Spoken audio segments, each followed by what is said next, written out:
Hello दोस्तों, स्वागत है आप सभी का हमारे YouTube channel exam 2.0 study channel पर। आज के इस वीडियो में हम लोग यूपी बीएड प्रवेश परीक्षा 2024 के लिए प्रैक्टिस सेट नंबर 7 को कवर करने वाले हैं। इस वीडियो में हम लोग सामान्य ज्ञान के 50 इंपॉर्टेंट प्रश्नों को देखेंगे। तो चलिए बिना देर किए इस वीडियो को शुरू करते हैं और देखते हैं कि आज का पहला प्रश्न क्या दिया गया है। आज का पहला प्रश्न यहाँ पर दिया गया है कि भारतीय रिजर्व बैंक वाणिज्यिक बैंकों को जिस दर पर अल्पकालिक ऋण देता है उसे क्या कहते हैं। तो बताना है इसका करेक्ट आंसर क्या कहा जाएगा। तो इसका करेक्ट आंसर हो जाएगा दिए गए ऑप्शनों में से ऑप्शन नंबर ए यानी रेपो रेट कहा जाता है। अगला प्रश्न देखते हैं दूसरा नंबर की बड़े वाणिज्यिक बैंकों का राष्ट्रीयकरण कब हुआ। तो बताना है इसका करेक्ट आंसर क्या होगा। बड़े वाणिज्यिक बैंकों का राष्ट्रीयकरण कब हुआ। तो इसका करेक्ट आंसर हो जाएगा ऑप्शन नंबर सी यानी 1969 में। अगला प्रश्न यहाँ पर तीसरा नंबर दिया गया है कि लोकसभा सचिवालय सीधे किसके नियंत्रण में आता है। तो बताना है इसका करेक्ट आंसर क्या होगा दिए गए ऑप्शनों में से। लोकसभा सचिवालय सीधे किसके नियंत्रण में आता है। तो इसका करेक्ट आंसर हो जाएगा ऑप्शन नंबर सी यानी लोकसभा अध्यक्ष के नियंत्रण में आता है। अगला प्रश्न यहाँ पर दिया गया चौथा नंबर की निम्नलिखित में से किस एक्ट ने मुसलमानों के लिए अलग मतदाताओं सामुदायिक प्रतिरूप की पेशकश की। तो इसका करेक्ट आंसर क्या होगा दिए गए ऑप्शनों में से बताना है। तो इसका करेक्ट आंसर हो जाएगा ऑप्शन नंबर बी यानी एक्ट ऑफ 1909। अगला प्रश्न यहाँ पर दिया गया है पांचवा नंबर कि चोलों के समय बृहदेश्वर मंदिर कहाँ स्थित है। आपको बताना है कि कहाँ स्थित था चोलों के समय बृहदेश्वर मंदिर। तो इसका करेक्ट आंसर हो जाएगा दिए गए ऑप्शनों में से ऑप्शन नंबर सी यानी तंजावुर में। अगला प्रश्न यहाँ पर दिया गया 6 नंबर की वातावरण में क्लोरोफ्लोरोकार्बन उत्सर्जन पर प्रतिबंध लगाने संबंधी प्रथम प्रोटोकॉल कहाँ बनाया गया था। तो इसका करेक्ट आंसर हो जाएगा ऑप्शनों में से ऑप्शन नंबर ए यानी मॉन्ट्रियल में। अगला प्रश्न यहाँ पर दिया गया 7वां नंबर की रक्त समूह ब्लड ग्रुप की खोज किसने की थी। तो बताइए इसका करेक्ट आंसर क्या होगा। तो ऑप्शन यहाँ पर दे रखा है और इसमें से करेक्ट आंसर हो जाएगा ऑप्शन नंबर सी यानी लैंडस्टीनर ने की थी रक्त समूह की खोज। अगला प्रश्न देखते हैं 8वां नंबर। अब यहाँ पर 8वां नंबर दिया गया है कि मैग्नेटिक मेरिडियन क्या है। तो मैग्नेटिक मेरिडियन क्या है ये बताना है। तो ऑप्शन यहाँ पर दिया गया और इसमें से करेक्ट आंसर होगा ऑप्शन नंबर डी यानी पृथ्वी की मैग्नेटिक उत्तर और दक्षिण से गुजरने वाला क्षेत्र मैग्नेटिक मेरिडियन है। अगला प्रश्न देखते हैं यहाँ पर 9 नंबर दिया गया है कि जो प्रोग्राम एक सिस्टम के फंक्शन को दूसरे सिस्टम पर नकल करेगा उन्हें क्या कहते हैं। तो बताना इसका करेक्ट आंसर क्या होगा। उन्हें क्या कहते हैं। तो इसका करेक्ट आंसर हो जाएगा दिए गए ऑप्शनों में से ऑप्शन नंबर ए यानी एम्यूलेटर कहते हैं। अगला प्रश्न देखते हैं 10वां नंबर। अब 10वां नंबर यहाँ पर दिया गया है कि लौह अयस्क से लोहा विनिर्मित करने की प्रक्रिया को क्या कहते हैं। तो बताना है कि लौह अयस्क से लोहा विनिर्मित करने की प्रक्रिया को क्या कहते हैं। तो इसका करेक्ट आंसर हो जाएगा ऑप्शन नंबर बी यानी अपचयन कहते हैं। अगला प्रश्न यहाँ पर दिया गया 11 नंबर की वर्षा वन में किसी पेड़ के छत्र के नीचे जो वनस्पति उगती है उसे क्या कहते हैं। तो बताइए इसका करेक्ट आंसर क्या होगा। तो इसका करेक्ट आंसर हो जाएगा दिए गए ऑप्शनों में से ऑप्शन नंबर सी यानी अंडर स्टोरी। अगला प्रश्न देखते हैं 12 नंबर की रोल इन शब्द किस में प्रयुक्त होता है। तो बताना है इसका करेक्ट आंसर क्या होगा। रोल इन शब्द किस में प्रयुक्त होता है। तो इसका करेक्ट आंसर हो जाएगा दिए गए ऑप्शनों में से ऑप्शन नंबर सी यानी हॉकी में प्रयोग होता है। इसके बाद हम लोग अगला प्रश्न देखते हैं। अगला प्रश्न यहाँ पर 13 नंबर दिया गया है कि निम्नलिखित विकल्पों में से भारत का सबसे व्यस्त अंतर्राष्ट्रीय बंदरगाह कौन सा है। तो इसका करेक्ट आंसर क्या होगा। तो इसका करेक्ट आंसर हो जाएगा दिए गए ऑप्शनों में से ऑप्शन नंबर ए यानी मुंबई। अगला प्रश्न देखते हैं 14 नंबर की भारत में संविधान की उद्देशिका में धर्मनिरपेक्ष शब्द कौन से संविधान संशोधन द्वारा जोड़ा गया। तो इसका करेक्ट आंसर बताना है। तो इसका करेक्ट आंसर बताइए दिए गए ऑप्शनों की सहायता से। तो इसका करेक्ट आंसर हो जाएगा ऑप्शन नंबर बी यानी 42वें संविधान संशोधन द्वारा धर्मनिरपेक्ष शब्द जोड़ा गया है। अगला प्रश्न देखते हैं यहाँ पर 15 नंबर की इंकलाब जिंदाबाद का नारा किसने दिया। तो इसका कमेंट बॉक्स में आप लोग उत्तर बताएंगे कि इंकलाब जिंदाबाद का नारा किसने दिया। तो ऑप्शन यहाँ पर दे रखा है कि सुभाष चंद्र बोस, बाल गंगाधर तिलक, भगत सिंह और सुखदेव। तो इसमें से किसने दिया है नारा वो कमेंट बॉक्स में आप लोग बताएंगे। अगला प्रश्न देखते हैं 16 नंबर की विश्व की सबसे बड़ी coral reef great barrier reef कहाँ स्थित है।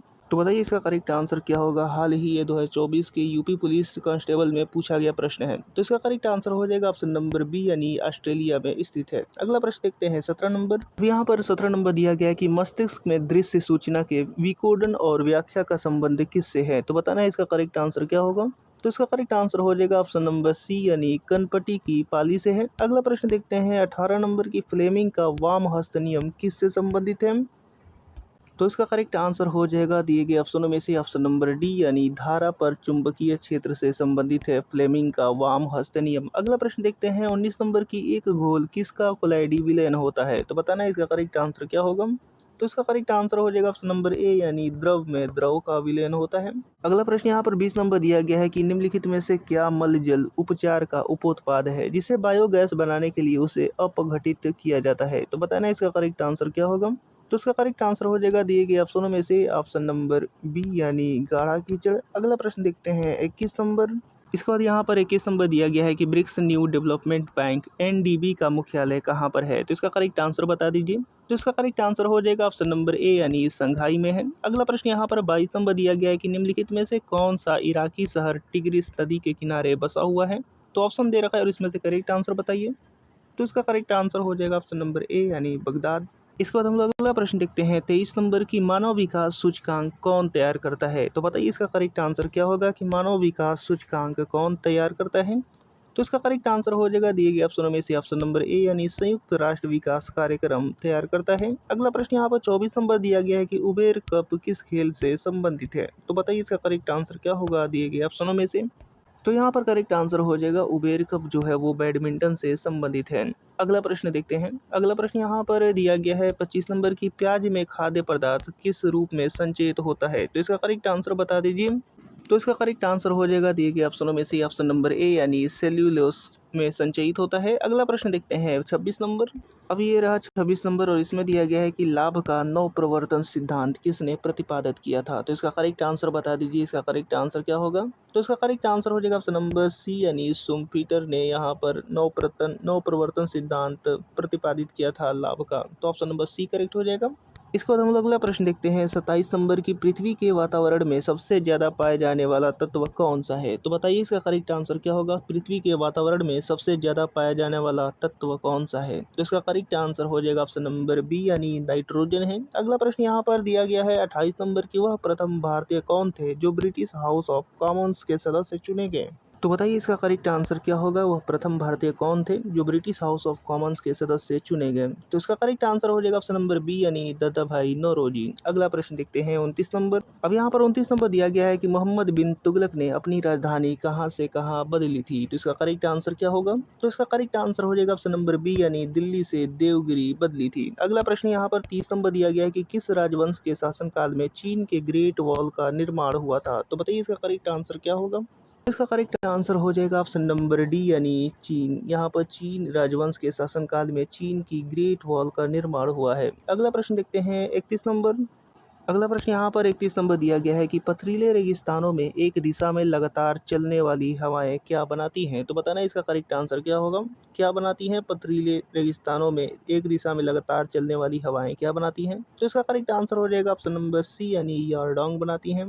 इसके बाद हम लोग अगला प्रश्न देखते हैं। अगला प्रश्न यहाँ पर 32 नंबर दिया गया कि स्पाइगमो मैनोमीटर दिए गए विकल्पों में से किसमें रक्त दाब को मापता है, तो बताना है कि किसमें रक्त दाब को मापता है स्पाइगमो मैनोमीटर, तो इसका करेक्ट आंसर हो जाएगा दिए गए ऑप्शनों में से ऑप्शन नंबर बी यानी धमनियों में। तो यहाँ पर ऑप्शन नंबर बी करेक्ट हो जाएगा, धमनियों में रक्तदाब को मापता है। इसके बाद अगला प्रश्न यहाँ पर 33 नंबर दिया गया है कि एक्स किरणों के उत्सर्जन का प्रतिकूल प्रभाव क्या है, तो इसका करेक्ट आंसर क्या होगा दिए गए ऑप्शनों में से बता दीजिए। तो इसका करेक्ट आंसर होगा ऑप्शन नंबर डी यानी प्रकाश वैद्युत प्रभाव। अगला प्रश्न यहाँ पर 34 नंबर दिया गया कि भारत निम्न में से किस देश में चाबहार बंदरगाह बना रहा है, तो इसका करेक्ट आंसर हो जाएगा दिए गए ऑप्शनों में से ऑप्शन नंबर सी यानी ईरान में। अगला प्रश्न यहाँ पर दिया गया है 35 नंबर की विवेकानंद शिला स्मारक कहाँ पर स्थित है, तो इसका करेक्ट आंसर बता दीजिए। विवेकानंद शिला स्मारक कहाँ पर स्थित है, तो ऑप्शन दिया गया और इसमें से करेक्ट आंसर हो जाएगा ऑप्शन नंबर डी यानी कन्याकुमारी में। इसके बाद हम लोग अगला प्रश्न देखते हैं 36 नंबर की स्वराज्य मेरा जन्मसिद्ध अधिकार है यह कथन कहाँ था, किसने कहा था, ये आपको बताना है और इसका कमेंट बॉक्स में जवाब दीजिएगा। स्वराज्य मेरा जन्मसिद्ध अधिकार है यह कथन किसने कहा था। इसके बाद अगला प्रश्न हम देखते हैं 37 नंबर। अब यहाँ पर 37 नंबर दिया गया है कि विश्व की सबसे लंबी और सबसे गहरी रेल सुरंग गोथाई बेस सुरंग किस देश में स्थित है, तो बताइए इसका करेक्ट आंसर क्या होगा। तो इसका करेक्ट आंसर हो जाएगा ऑप्शन नंबर सी यानी स्विट्जरलैंड में स्थित है, तो इसका correct answer option number C हो जाएगा। इसके बाद हम लोग अगला प्रश्न देखते हैं। अगला प्रश्न दिया गया 38 नंबर की सीडो का संबंध किस विकास से है, आपको बताना है कि सीडो का संबंध किसके विकास से है, तो इसका करेक्ट आंसर हो जाएगा दिए गए ऑप्शनों में से ऑप्शन नंबर ए यानी लघु उद्योग के विकास से है, तो यहाँ पर ऑप्शन नंबर ए करेक्ट हो जाएगा। अगला प्रश्न देखते हैं 39 नंबर की व्हीलर द्वीप का नया नाम क्या है, तो व्हीलर द्वीप का नया नाम बताना है, तो इसका करेक्ट आंसर हो जाएगा ऑप्शनों में से ऑप्शन नंबर सी यानी अब्दुल कलाम द्वीप। अगला प्रश्न देखते हैं 40 नंबर की मोहनजोदड़ो में सबसे बड़ा इमारत कौन सी है, तो बताइए इसका करेक्ट आंसर क्या होगा दिए गए ऑप्शनों में से कि मोहनजोदड़ो में सबसे बड़ी इमारत कौन सी है। तो इसका करेक्ट आंसर होगा ऑप्शन नंबर बी यानी ग्रेट ग्रेनरी। अगला प्रश्न देखते हैं यहाँ पर 41 नंबर। इसका अगला प्रश्न यहाँ पर दिया गया है, सूचना के रूप में दूर संवेदी डाटा दर्शाने का एक सामान्य फॉर्म किस रूप में है। तो बताना है कि किस रूप में है दूर संवेदी डाटा दर्शाने का एक सामान्य फॉर्म। तो इसका करेक्ट आंसर हो जाएगा दिए गए ऑप्शनों में से ऑप्शन नंबर ए यानी विषयक मानचित्र के रूप में है। इसके बाद हम लोग अगला प्रश्न देखते हैं 42 नंबर की, भाखड़ा नांगल परियोजना कौन सी नदी पर है। तो कौन सी नदी पर है भाखड़ा नांगल परियोजना। तो इसका करेक्ट आंसर हो जाएगा ऑप्शन नंबर बी यानी सतलज नदी पर है। अगला प्रश्न यहाँ पर 43 नंबर दिया गया है कि सौर सेलों के जिस समूह को एक निश्चित पैटर्न में एक साथ जोड़ दिया जाता है उसे क्या कहते हैं। तो बताइए इसका करेक्ट आंसर क्या होगा। सौर सेलों के जिस समूह को एक निश्चित पैटर्न में एक साथ जोड़ दिया जाता है तो उस पैटर्न को क्या कहते हैं। तो इसका करेक्ट आंसर हो जाएगा ऑप्शन नंबर डी यानी सौर सेल पैनल कहते हैं। इसके बाद अगला प्रश्न यहाँ पर 44 नंबर दिया गया है कि मुख्य समुद्र से संकीर्ण पट्टी द्वारा आंशिक रूप से या पूरी तरह अलग किए गए समुद्री जल के विस्तार को क्या कहते हैं। तो बताना इसका करेक्ट आंसर क्या होगा। तो ऑप्शन दे रखा है और इसमें से करेक्ट आंसर हो जाएगा ऑप्शन नंबर सी यानी लेगून कहते हैं। इसके बाद हम लोग अगला प्रश्न देखते हैं 45 नंबर की, सिग्मोइड कोलन किसका भाग है। तो सिग्मोइड कोलन किसका भाग है ये बताना है। तो ऑप्शन यहाँ पर दे रखा है और इसमें से करेक्ट आंसर होगा ऑप्शन नंबर बी यानी बड़ी आंत का भाग है। इसके बाद अगला प्रश्न यहाँ पर 46 नंबर दिया गया कि अराजकतापूर्ण तथा क्रांतिकारिता अपराध कानून 1919 ईस्वी को किस लोकप्रिय रूप में जाना जाता था। तो इसका बताना है इसका करेक्ट आंसर क्या होगा, किस लोकप्रिय रूप में जाना जाता था। तो इसका करेक्ट आंसर हो जाएगा ऑप्शन नंबर ए यानी रॉलेट एक्ट के रूप में जाना जाता था।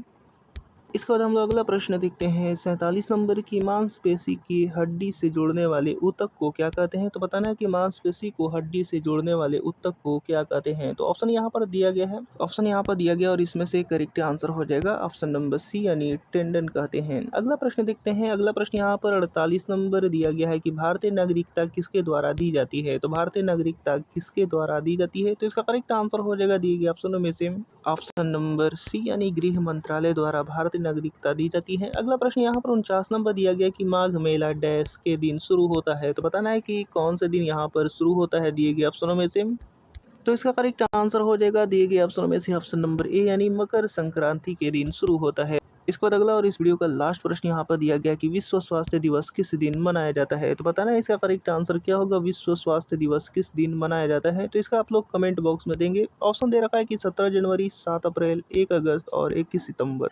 तो बता दीजिए इसका करेक्ट आंसर क्या होगा कमेंट बॉक्स में। तो उम्मीद करता हूँ कि वीडियो आपको पसंद आया होगा और इसी तरीके के और नए वीडियो देखने के लिए हमारे साथ जुड़े रहिएगा और कमेंट बॉक्स में अपना स्कोर भी जरूर बताइएगा कि आप लोगों ने कितना स्कोर किया है इस प्रैक्टिस सेट में। तो मिलते हैं अगले वीडियो में, तब तक के लिए धन्यवाद।